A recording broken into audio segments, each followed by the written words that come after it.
Hans Joachim Kohlreuter.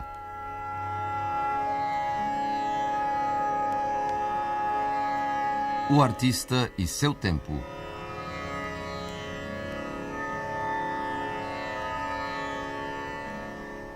A trajetória biográfica de Kohlreuter por ele e seus discípulos.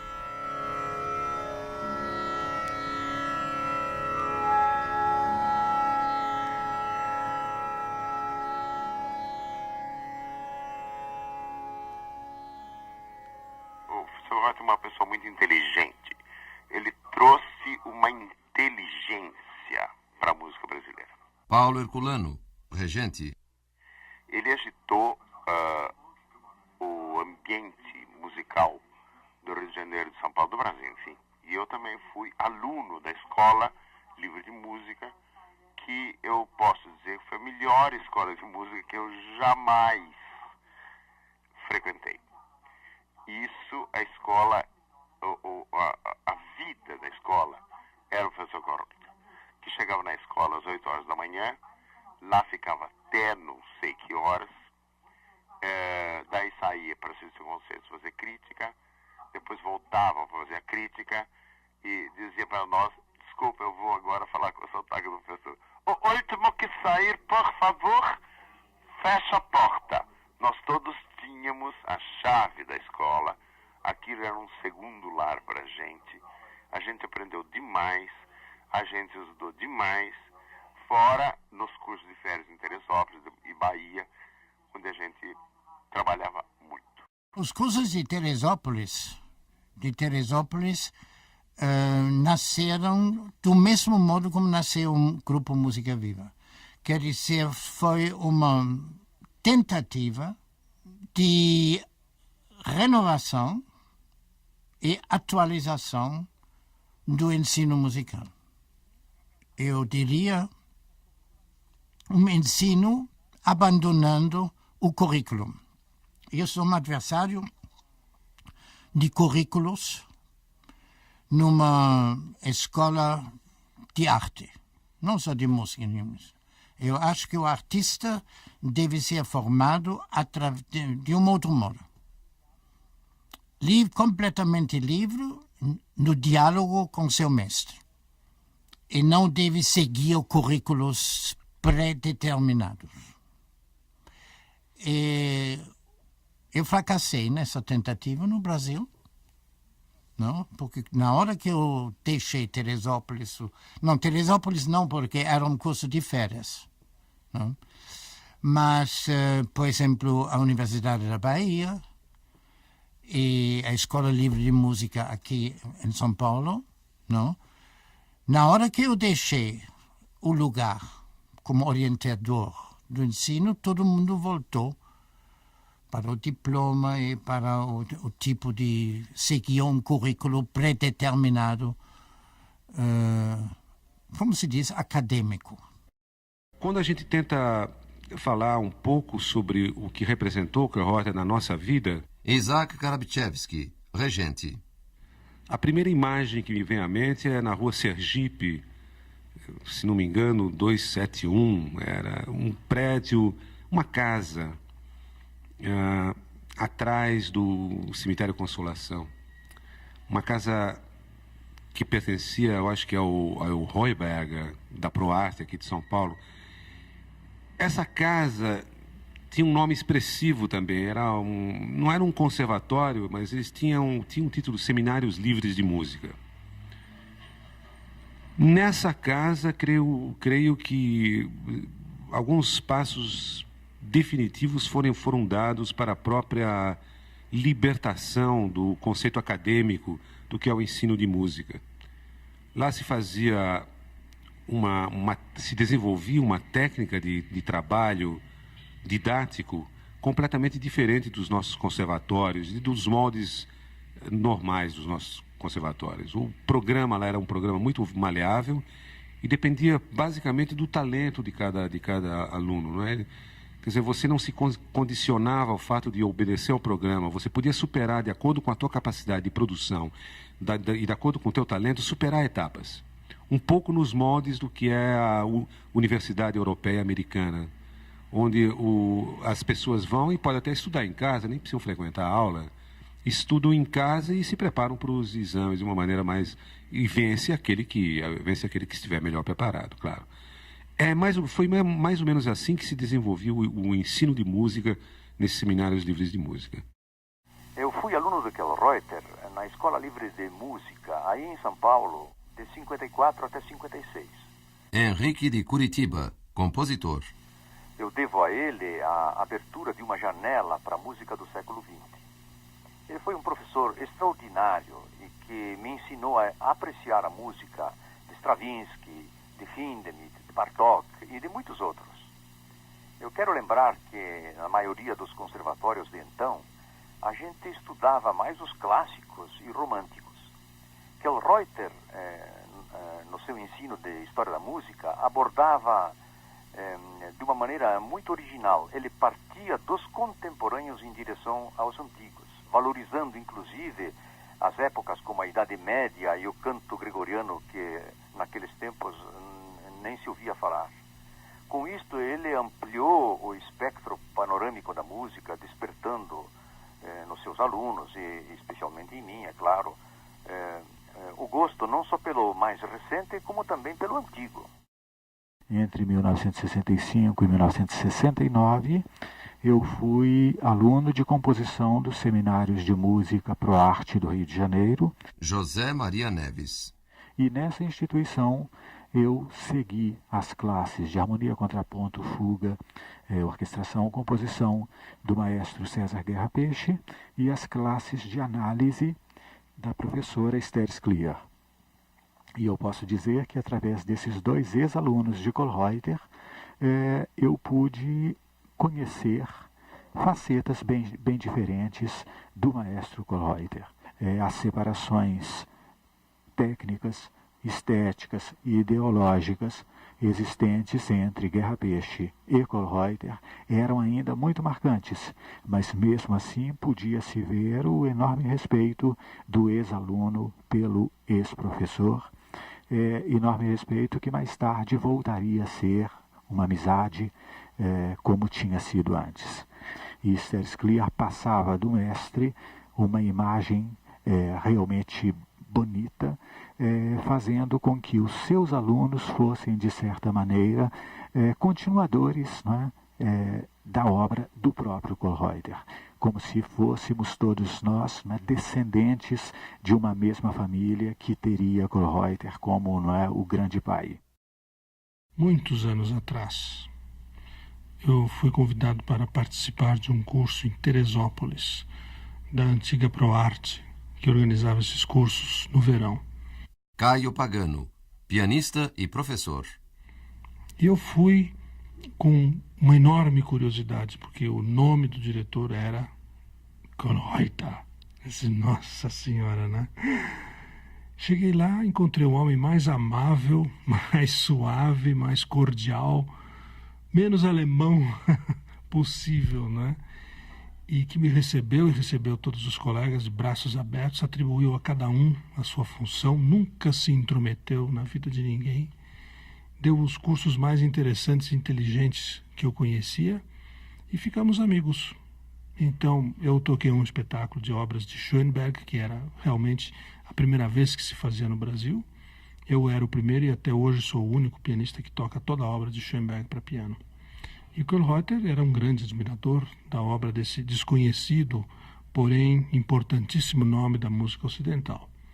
E ele ficou admiradíssimo e me disse: olha, a outra vez que eu ouvi um pianista tocar isso foi em Tóquio, mas você é muito melhor.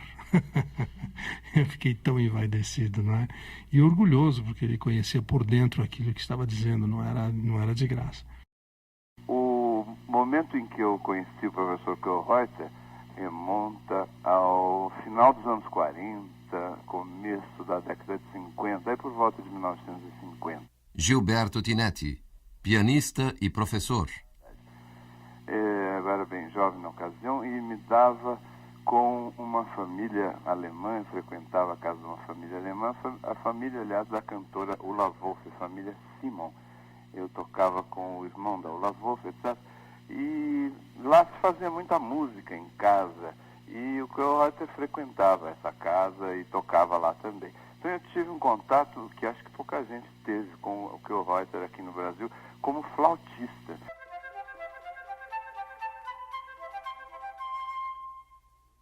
E a gente se reunia para tocar um pouco. Eu me lembro da gente ter preparado, sob a orientação dele, naturalmente. Eu devia ter uns 17, 18 anos por aí. E a gente preparou uma pequena suíte ou uma sonata de Telemann, uma coisa barroca. E depois de ter preparado bem isso para uma apresentação lá na intimidade, em casa daquela família, nós chegamos a tocar no auditório do Velho MASP, ainda na 7 de abril. Não existia ainda esse belo edifício do MASP na Paulista, então o MASP funcionava na 7 de abril, no prédio do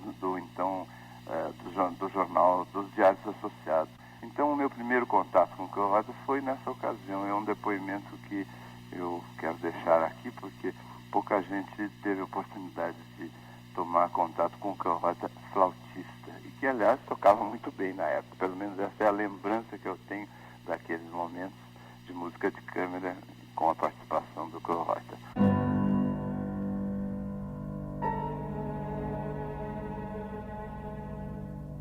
A gente estudava com o Kohlreuter e saía correndo com vontade de ser um outro Kohlreuter em outra cidade do país, numa província ou numa grande cidade, seja onde for, e de fato todos os seus alunos tiveram essa qualidade. Aliás, ele teve também a chance, isso sem nenhuma falsa modéstia, de ter uma geração de preciosos alunos que hoje estão todos na vida musical brasileira, na atividade de proa mesmo, e esse trabalho, esta provocação que ele realizou de instigar de seus alunos a exercerem esta função de animação cultural, realmente foi da maior importância, talvez até maior do que os próprios ensinamentos que nós poderíamos até ter obtido em livros e através de outros tipos de informação.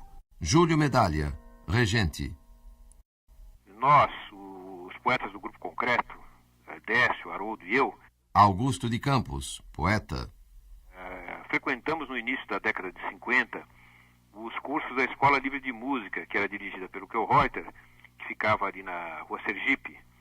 E lá conhecemos Damiano Cotzella, Diogo Pacheco e outros jovens músicos brasileiros. Lá nós tivemos a oportunidade de obter muitas informações sobre os movimentos de renovação musical que então surgiam, música concreta, música eletrônica, outros, e inclusive ficamos conhecendo pessoalmente ao Pierre Boulez, quando ele foi dar uma conferência na Escola Livre.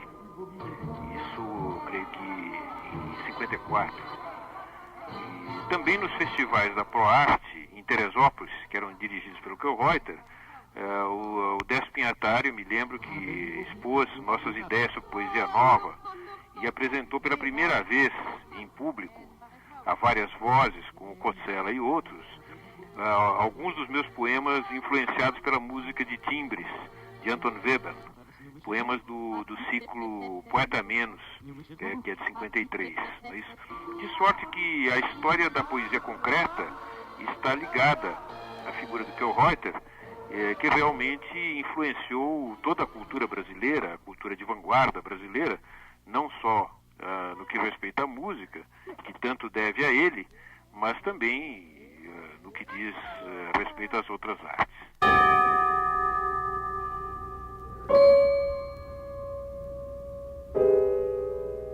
Nós tivemos a felicidade de ter, naquela época, uma figura que foi uma espécie assim de guru intelectual da Bahia, né? Uma pessoa que tinha uma grande capacidade de entender que cultura era coisa importante, que era o reitor Edgar Santos. E com isso, ele o levou para lá e todos nós fomos para a Bahia estudar também, né? Fui para a Bahia a convite do reitor da universidade, hoje a Universidade Federal da Bahia, reitor Dr. Edgar Santos. Na segunda fase do Getúlio Vargas, no segundo governo, ele era o ministro da Educação. E ele me chamou para a Bahia.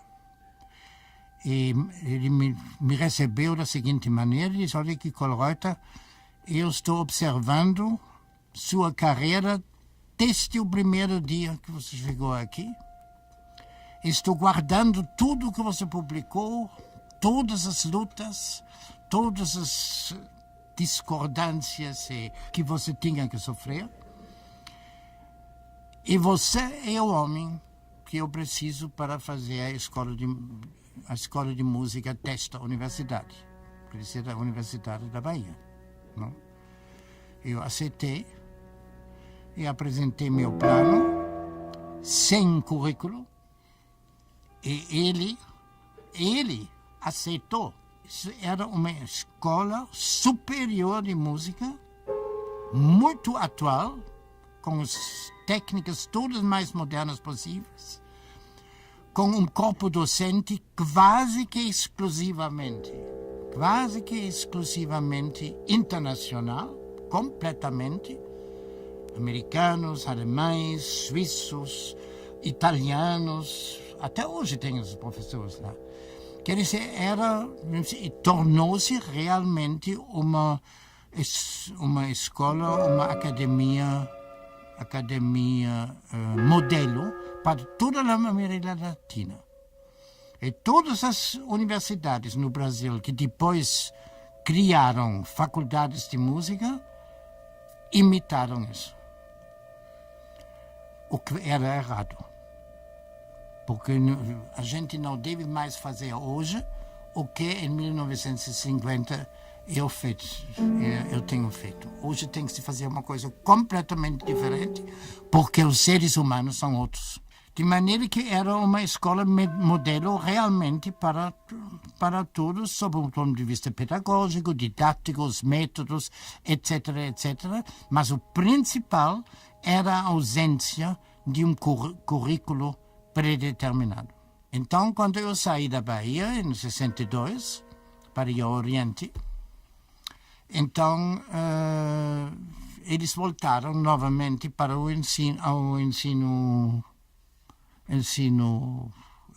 acadêmico.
Então, em 62, em fim do ano de 62, eu mudei então para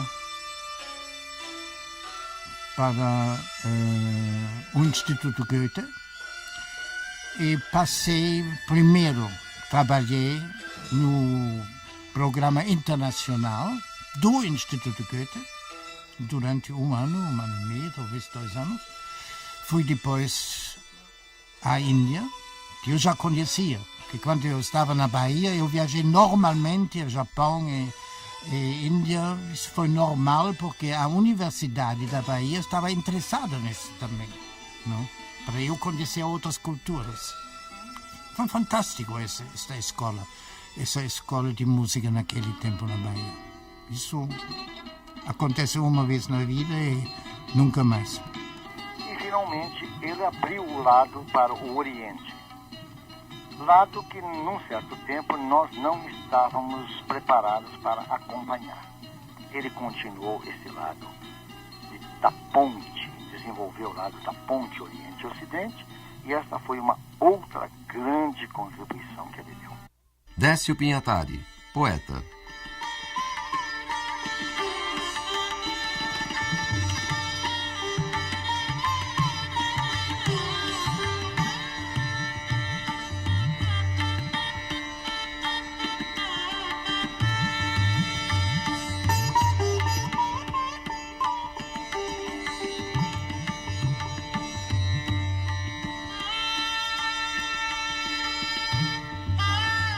O Kollhoiter, ele foi o grande teórico, né, das coisas modernas da música brasileira. Ele é o grande mestre, né?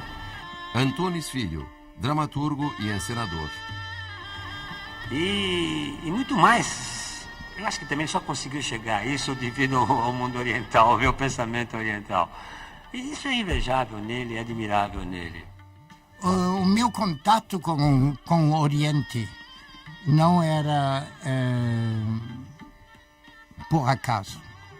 Com 15, 16, 17 anos, eu já estudei Zen, estudei a filosofia da Índia, a clássica, etc, etc. Quer dizer, eu estava sempre sentindo uma afinidade muito grande com outros tipos de filosofia, sabendo que são outras culturas e que isso não podia valer para nós tampouco.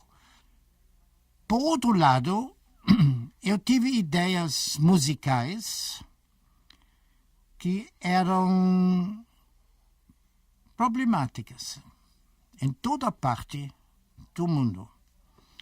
E eu era moço demais para ter coragem de lançá-los. Eu tive medo.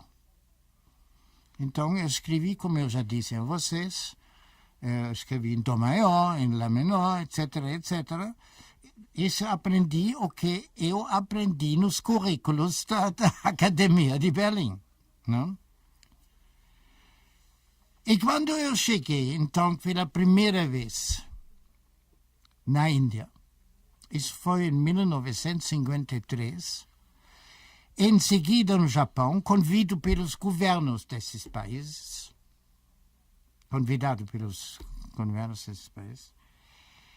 eu vi de repente que o que eu gostava de fazer, eles já estavam fazendo. Por exemplo, a importância do aleatório, a importância da improvisação, e, a superação dos contrários, das oposições, a ausência da causalidade, causa e efeito, etc, etc, etc. E diz, então, porque se estas culturas todas, magníficas culturas, não, podem fazer isso, por que eu não posso fazer isso? Eu sou bobo. Quer dizer, eu estou com medo de uma coisa que não existe. E mudei de um momento para outro. Correto, eu morávamos em Nova Delhi e ele era o diretor do Instituto Cultural da Alemanha, chamado Max Müller-Bavin. Margarita Schack, cantora. E, ao mesmo tempo, sempre mexendo com a música, e eu também abrimos uma escola de música, uma comparação entre a música ocidental e oriental, ou seja, oriental, a música da Índia. E esta escola até hoje existe, é uma coisa muito bonita, e as pessoas fizeram aquele intercâmbio entre a nossa música ocidental e a música indiana. E me lembro muito bem que meu marido ofereceu aos cantores da Índia de fazer uma comparação à técnica do canto ocidental. Então, eles fizeram perguntas: por que vocês estão capazes de cantar sem microfone e tudo isso, como que é a sua técnica, tudo isso. E foi uma coisa muito interessante de comparar estas duas técnicas, e no fundo só tem uma técnica, que é cantar bem. Bom, na Índia, meu marido estudou canto indiano. Eu estudava cítara e tabla, e assim a gente se completava, mas foi mais para aprender mais a música da Índia em vez de se apresentar, porque por isso você precisa muito, muito, muito tempo. Estive na Índia, eu me lembro, durante certamente 2 anos eu não escrevi uma nota. Eu entrei em crise, não? Por causa disso. E depois eu mudei completamente meu estilo. Eu joguei tudo que era antes fora. Joguei fora, queimei. E recomecei uma nova pesquisa, um novo modo de sentir, de experimentar e de realizar as coisas musicalmente. E isso continua até hoje. Eu não abandonei mais esta linha, naturalmente, eu desenvolvi, criei coisas, joguei outras fora, mas a linha desde essa época, que diz mais ou menos de 1953 até hoje, é isso. É isso que eu acho muito importante, porque estou responsável por um estilo de cunho próprio, e apresenta uma coerência humana e uma coerência artística e intelectual que cria confiança, um ambiente de confiança entre os alunos, entre os amigos, entre a sociedade em que a gente atua e o artista, que neste caso é eu mesmo.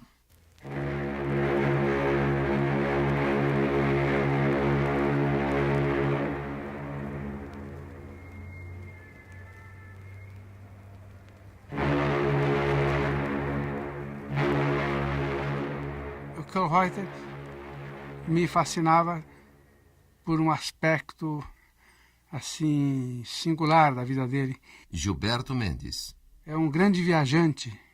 Esteve anos no Oriente, no Japão, na Índia.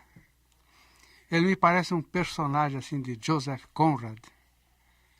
Eu lia muito os romances do Conrad. Tufão, Lord Jim, A Flecha de Ouro. E o Kölreuter me parecia um músico personagem desses romances, vivendo no Japão, na Índia. E tudo isso me fascinava. E eu ia fazendo as minhas músicas, guardando nas gavetas, mas sempre influenciado pelas polêmicas que estavam no ar. Eu achei a nossa linguagem musical tradicional, a linguagem, quer dizer, o repertório dos signos musicais, eu achei sempre muito restrito. De maneira que outras culturas têm outros repertórios, muito mais ricos, porque eles têm quartos de tom, oitavos de tom, 12º de tom, etc. e assim em diante. Achei isso sempre que isso fosse necessário para criar uma arte nova. Número 2, por exemplo, o problema do conceito de tempo, que divide a nossa música, que é tempo de relógio, que é preciso, racional. Eu acho que não devia ser, que o tempo é um elemento muito importante como meio de expressão e deve ser vivido. E falando em vivência, eu achava sempre que os conceitos musicais que a gente aprende no conservatório ou na escola são muito quantitativos, muito precisos. Eu achava que a música devia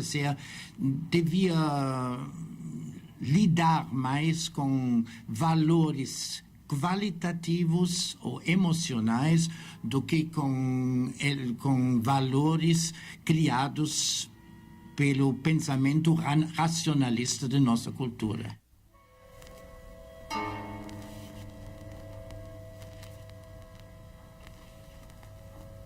E após Japão, chegamos aqui no Brasil. De novo, como diretor do Instituto Cultural da Alemanha, no Rio de Janeiro. E,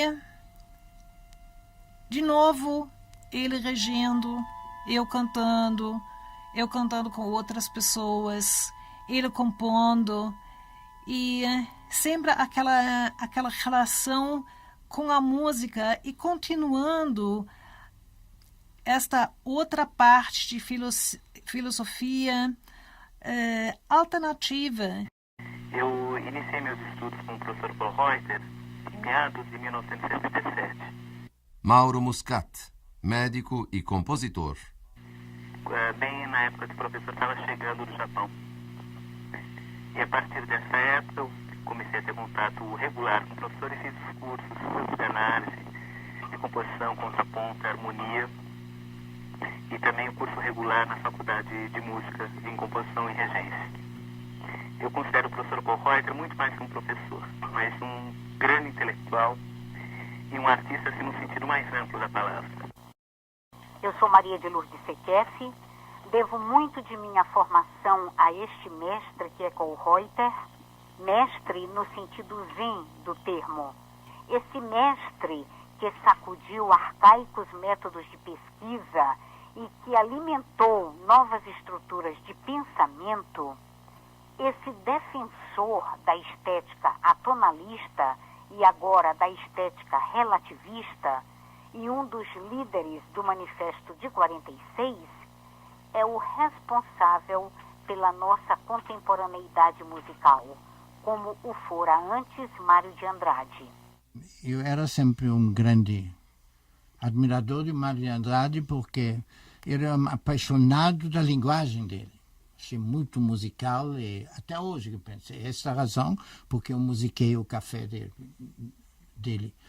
De maneira que eu acho a linguagem do Mário de Andrade extremamente bela, musicalmente. Não? Então, eu procurei várias vezes, eu tive contato com ele, mas não tive um contato assim como Camagüey, por exemplo, que era um amigo íntimo dele. Não? Mas ele me disse, pouco tempo antes que ele morreu, ele disse, eu vou fazer agora uma série de artigos sobre seu movimento Música Viva.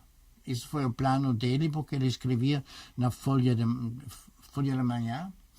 Ele escrevia esses artigos publicados depois na revista, no livro, como se chama, Panquete, não? Que disse sobre a estética, e pretendia fazer isso. Conversou comigo longamente sobre esse assunto nas últimas semanas da vida dele. Eu vejo o Paul Reuter como um nômade. Janete El Haouli, professora. Um nômade dos códigos, entendeu? Uma pessoa que, ao mesmo tempo que você pensa que ele está, ele não está. É uma pessoa desterritorializada, uma pessoa que viajou pelo mundo todo e que transita por esses códigos com uma tranquilidade, com uma segurança muito grande, né? E isso, eu me identifico muito com isso, porque eu gosto de transitar muito pelos códigos, pelas estéticas, pelas culturas, sociedades diversas. Então, eu acho que, para mim, o Paul Reuter é isso, é um nômade dos códigos, é uma pessoa que está livre dos códigos, né, e transita por eles. Porque o Paul Reuter sempre foi um homem radical nas suas posições, um homem que não está para fazer política com ninguém. Tim Rescala, compositor. Ele ou é ou não é. E eu acho que um dos primeiros ensinamentos dele é isso, discuta sempre o que o mestre fala para você. Duvide sempre do que eu mesmo estou dizendo para você. A gente se questionava e o questionava também. E algumas vezes de forma muito dura. Né? E ele sempre saía, né, bem. Não é que ele sempre saía bem, algumas vezes ele se abalava também. Álvaro Guimarães, compositor. entendeu? Mas ele discutia de igual para igual, né? O que é uma coisa muito difícil quando você pega, na época, como eram jovens, né? Por volta de 20 anos de idade, né? E o Kollreuter admitia esse tipo de discussão de igual para igual. É uma coisa que eu acho que é mais difícil para o Kollreuter ter uma discussão com um dos velhos compositores do que com um jovem, porque com o velho compositor ele não tem muita paciência, e com o jovem ele tem uma grande paciência, né? A parte da dificuldade que nós tínhamos de brincar sempre com ele, com o alemão dele, com a maneira do Kollreuter falar, que a gente sempre se divertia muito, não. Eu me lembro uma vez que o Alberto chegou para o Kollreuter e falou: tudo bem, Hans? E o Kollreuter ficou completamente desconcertado. Eu não sabia, a primeira vez que eu vi ele realmente desconcertado, nunca vi ele desconcertado. Kollreuter sempre teve uma visão bastante ampla sobre a estética e novos tipos de notação. Alberto Lopes, compositor e artista plástico. O trabalho que ele desenvolveu comigo se fundamentava basicamente em dois grandes campos. De um lado, a notação gráfica, particularmente a planimetria, com múltiplas possibilidades de leitura, é bastante útil no meu trabalho com artes plásticas, que consistia na produção de quadros partituras. Por outro lado, ele me passou toda uma noção de estética e filosofia das culturas ocidental e oriental, sempre numa abordagem bastante dialética, o que foi extremamente esclarecedor na compreensão da arte do século XX e no tratamento integrado de diversas formas de expressão, como é o caso dos multimeios. Eu acho que esse tipo de ensinamento, hoje em dia principalmente, é muito salutar. E esse contato com o Kollreuter, ele sempre se renova porque ele mesmo sempre se interessa por essa renovação. O que ele não sabe, ele diz que não sabe e vai aprender junto com o aluno. E é por isso que ele tem essa gama tão grande, tão variada, essa capacidade tão grande de ensinar coisas diferentes. Ele tanto pode ensinar composição planimétrica, como também pode ensinar contraponto palestrinense, ou arranjo de música popular, ou harmonia de música popular, ou música aleatória, ou seja, dentro da esfera musical, eu acho que ele é capaz de ensinar tudo. Uma outra coisa que eu acho que o Kollreuter, no contato que eu tive com ele, mas eu acredito que não só eu, mas muita gente teve essa clareza, né, vinda dele, foi o encarar a música de uma maneira universal. Marcelo Bratke, pianista.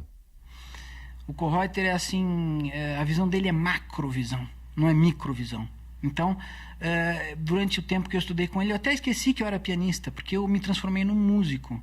Foi assim, ver a música não através de um instrumento ou através de uma cultura, mas ver a música através da humanidade. Quer dizer, o Kollreuter tem essa força de te fazer enxergar a evolução humana através da música. E eu diria que Kollreuter é um filósofo da música. Nahem Marum, pianista. A sua didática e o seu pensamento nos leva ao questionamento e à pesquisa, sempre constantes. Eu lembro muito de uma das primeiras experiências que eu tive com Kollreuter, que para mim foi um choque cultural mesmo. Ele me disse: nunca acredite nos livros, nunca acredite no seu professor e nunca acredite no que você pensa. Isso, após aí algum tempo, né, de choque, eu aprendi que isso não significa um processo rápido e irresponsável. Na realidade, significa se perguntar, ler livros, sim, e pensar e repensar. Ouvir o seu professor e experimentar o que ele diz, mas ter sempre a consciência que a gente lida sempre com uma grande dose pessoal e isso é muito importante. Pensar, mas duvidar. O meu contato com o Kollreuter sempre foi um contato assistindo palestras, ouvindo concertos. Silvio Ferraz, compositor. E as palestras do Kollreuter sempre foram palestras bastante interessantes, ao meu ver, ao menos quando eu era estudante, que era uma coisa que elas eram sempre polêmicas, elas sempre traziam uma questão no fim delas, ou mesmo no meio, que punha em xeque muita coisa que a gente, como jovem compositor, na época, um jovem estudante de composição, às vezes já estava duro igual pedra, e as palestras do Kollreuter colocavam coisas que sempre saíam faísca, a gente acabava levantando grandes lebres e grandes polêmicas. Uma das questões era, o Kollreuter colocava naquela palestra que no futuro todos os homens serão artistas. E isso me marcou profundamente. Como compositor, eu tive que parar e ficar pensando em compor, escrever notinhas no papel, ou compor a gente pensar por que a gente está fazendo isso, e pensar não só nas notinhas que a gente está escrevendo, mas também na razão dessas notas estarem sendo escritas, ou por que a gente está escrevendo essas notas. Não na questão intencional, vou fazer música para o proletariado, fazer revolução. Não. É por que eu estou colocando essas notas no papel. Que questões sociais estão por trás disso. E isso foi, na hora que o Kollreuter falou, no futuro todos os homens serão artistas, colocava em xeque também aquela questão que a gente aprendia na escola, de que vocês são os artistas agora e vão se formar como artistas, ou vocês vão ser os músicos, vocês vão ser os compositores.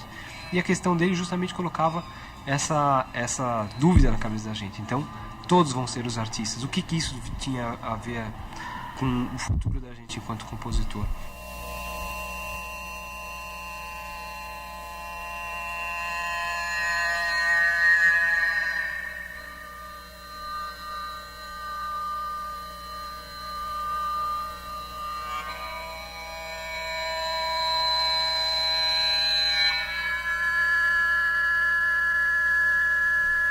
O artista tem como função principal contribuir à conscientização,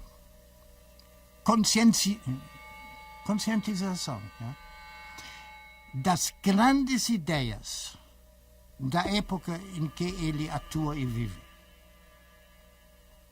Por exemplo, um novo conceito de tempo. Música é tempo. Música não ocorre só no tempo. Música é tempo. Todos os elementos que nós escrevemos são elementos temporais. Não? Quer dizer, naturalmente, um novo conceito de tempo muda a música completamente.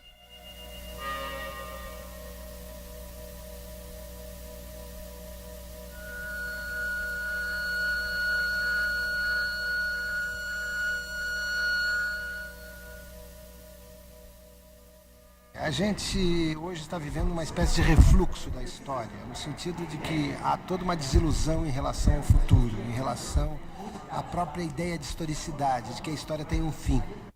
Ennio Skeff, musicólogo e artista plástico.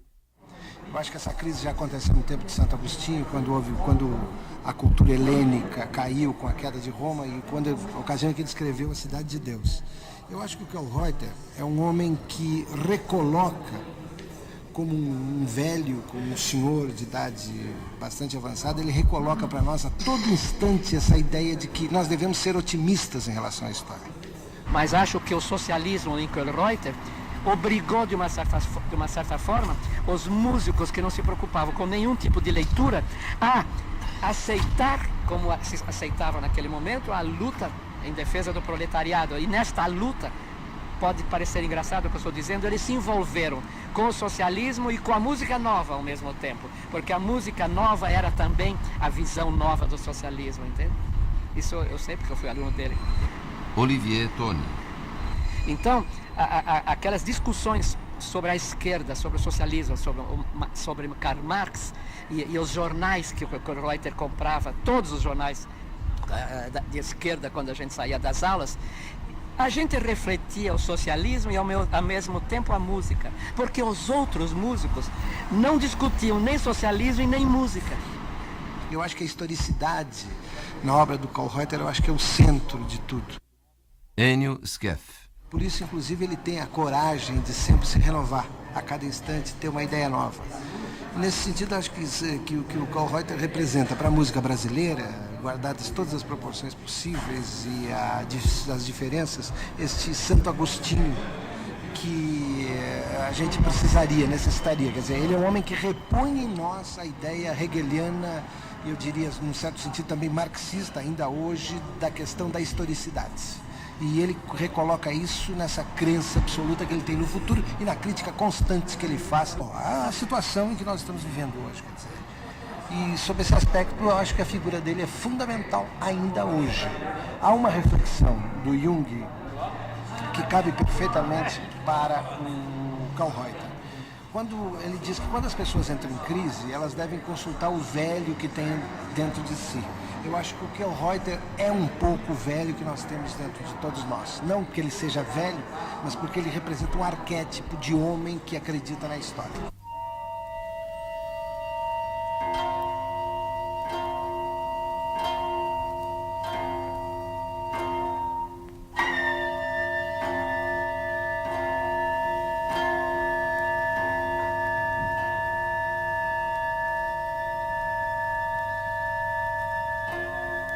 Tóquio, 20 de maio de 1975.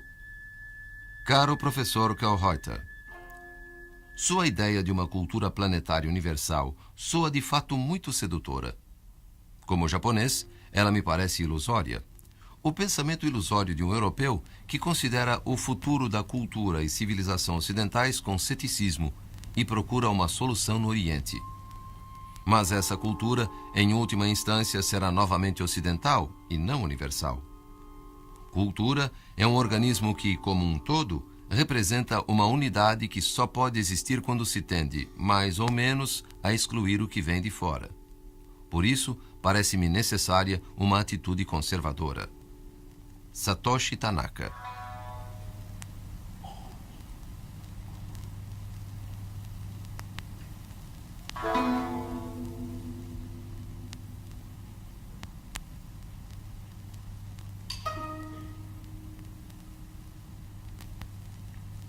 Rio de Janeiro, 24 de junho de 1976.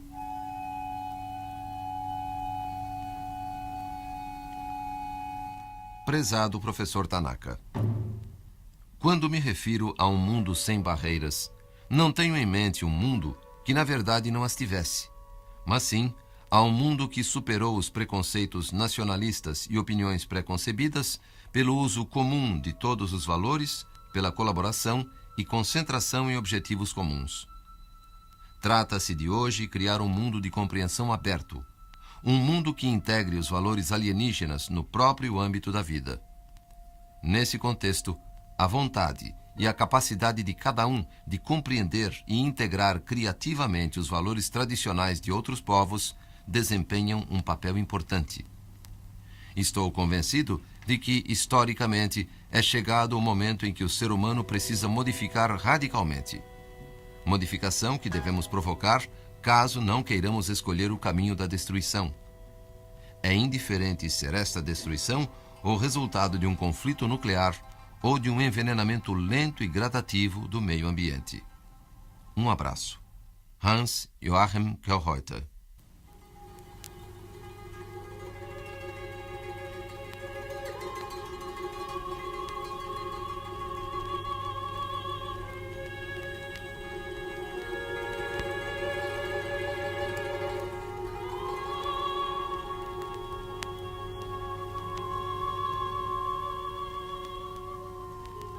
A mudança das oposições, a superação das oposições. Eu já falei sobre tudo isso. Quer dizer, estas ideias são básicas para eu criar um estilo realmente próprio, de que você pode gostar ou não pode gostar, não importa. Mas isto, para mim, é a coisa mais importante, esta coerência humana e intelectual do artista é muito importante. Então, eu não abandonei isso mais, eu segui e aperfeiçoo isso dentro do desenvolvimento também, do aperfeiçoamento da atualização da sociedade e também da ciência. Quer dizer, da imagem do mundo, que muda também de tempo para tempo. Então, eu também mudo naturalmente o estilo sem trair o mais importante da minha filosofia, vamos dizer, minha estética. Professor Kallreuter é, acima de tudo, um professor. O meu princípio é aprender dos alunos o que eu tenho que ensinar. E não dizer faça isso, faça aquilo.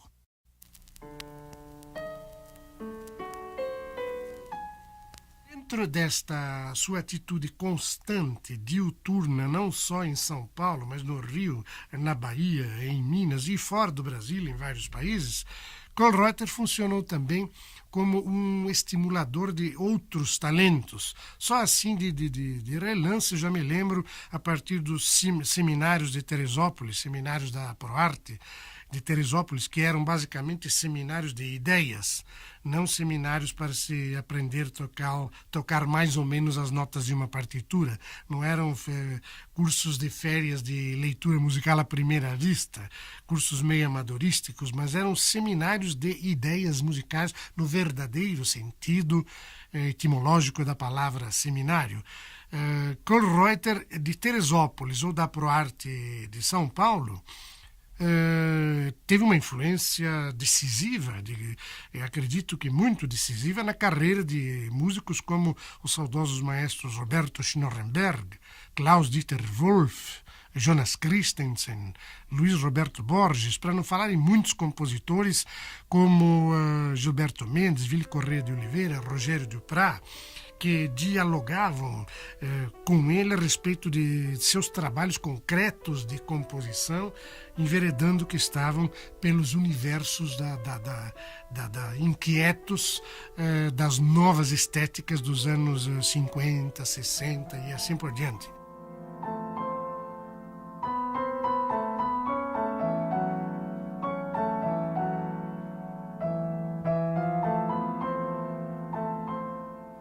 A minha lembrança do professor Kallreuter é bem antiga. Gilberto Mendes. Nos anos 40, 42, 43, durante a guerra, a grande guerra contra o nazismo. Nesse tempo, por causa da própria guerra, tinha poucas informações chegando do exterior para a gente. E uma revista cultural e de entretenimento também muito famosa na época foi Vamos Ler, onde escrevia um cidadão com um nome muito complicado, HJ, e outro nome cheio de consoantes, era o Kallreuter. Aquele nome complicado me chamava a atenção, eu lá morando em Santos, isolado do mundo, inclusive uma cidade bloqueada pela guerra, com blackout e tudo, né? Então aquelas informações eu gostava muito de ler, de absorver. E esse foi o primeiro contato que eu tomei com ele, esse nome, Kallreuter. E aos poucos eu vinha saber quem ele era. Algum tempo depois eu me ligo, aí vamos dizer, finalmente, conseguindo me ligar a São Paulo, tive a sorte de estar ligado a um grupo que teve influência direta do Kallreuter. Um grupo que posteriormente veio até ter o nome Música Nova, Grupo Música Nova. Até nisso, vamos dizer, eu vejo uma relação com a música viva. Também eles fizeram um manifesto e nós lançamos um manifesto. Na época a gente tinha um grande apoio da poesia concreta, dos poetas Haroldo, Augusto de Campos, Décio Pinhatari. E toda essa gente tinha muito contato, embora poetas, alguns arquitetos, gente de áreas não da música, mas conheciam muito o Kallreuter, admiravam, respeitavam. E eu estava, enfim, me ligando a esse pessoal aqui de São Paulo, a esses poetas e novos músicos, que eu fiquei conhecendo como Rogério Duprat, Olivier Toni, Cotzella, e mais tarde um pernambucano que veio morar em Santos e Vili Correia de Oliveira, e se tornou muito meu amigo, e nós vínhamos a São Paulo, nos reuníamos e, assim como que insensivelmente, a gente veio tendo a ideia de retomar as ideias, mais ou menos as ideias do... Não foi uma coisa consciente, não é que a gente pretendeu retomar o manifesto Música Viva para transformá-lo no Música Nova. Mas, na verdade, como fruto daquela carta aberta do Camargo Guarnieri, nós sentimos que a música brasileira tinha ficado muito voltada para um nacionalismo acadêmico, e a gente lutava era contra isso. E o mundo também já tinha dado outras voltas e o cenário internacional tinha mudado com o aparecimento de novas linhas de música bem marcadas e marcantes, como John Cage, Stockhausen, Boulez e outros. Nós estávamos mais, vamos dizer, nisto aí, de nos atualizarmos, aprendendo as novas técnicas desses novos autores.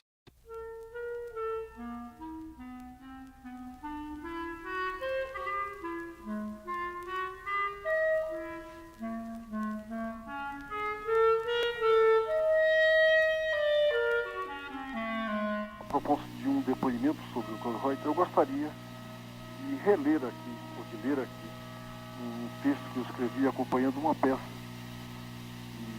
de aniversário que foi escrita para ele em 1985. Vili Correia de Oliveira, professor e compositor. Nós estamos em 95. 10 anos depois, eu gostaria de dizer exatamente a mesma coisa. Não que ele não tenha mudado, ele muda sempre, isso é que é o bom no Kohlreuter. Mas porque o que ele inspira na gente continua sendo exatamente a mesma coisa, por isso eu gostaria de reler aquele texto. É um texto muito curto. Eu dizia o seguinte: escrevi a peça como um presente de aniversário para o Kohlreuter porque ele vive solidariedade, porque é amigo de mão franca e porque ele soube, como ninguém, introduzir a escola de Viena no Brasil, mas não hesitou no momento oportuno em proceder à sua liquidação.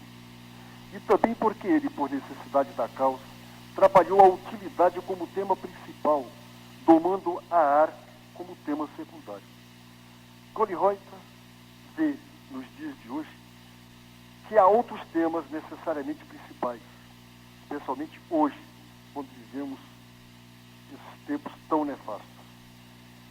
Este é o que eu gostaria de dizer exatamente como um testemunho para o Kohlreuter.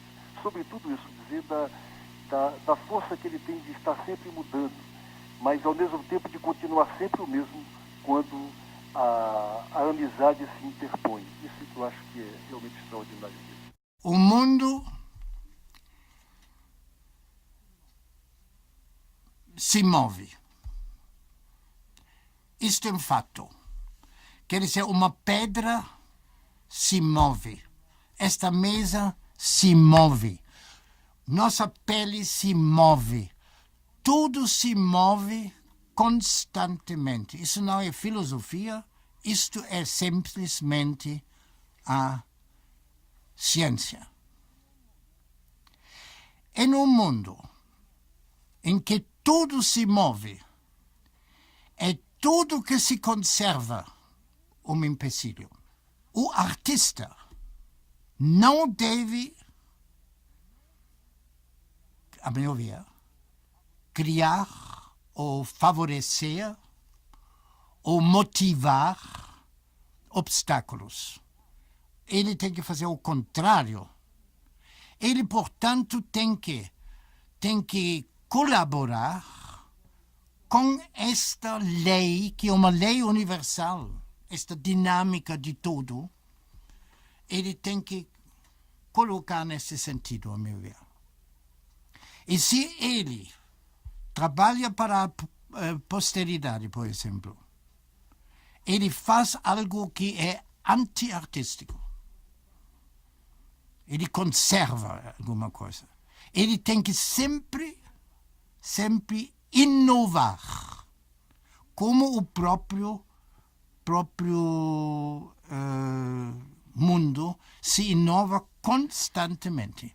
um pouquinho mais, um pouco menos. E tem que entender isso, que isto é vida.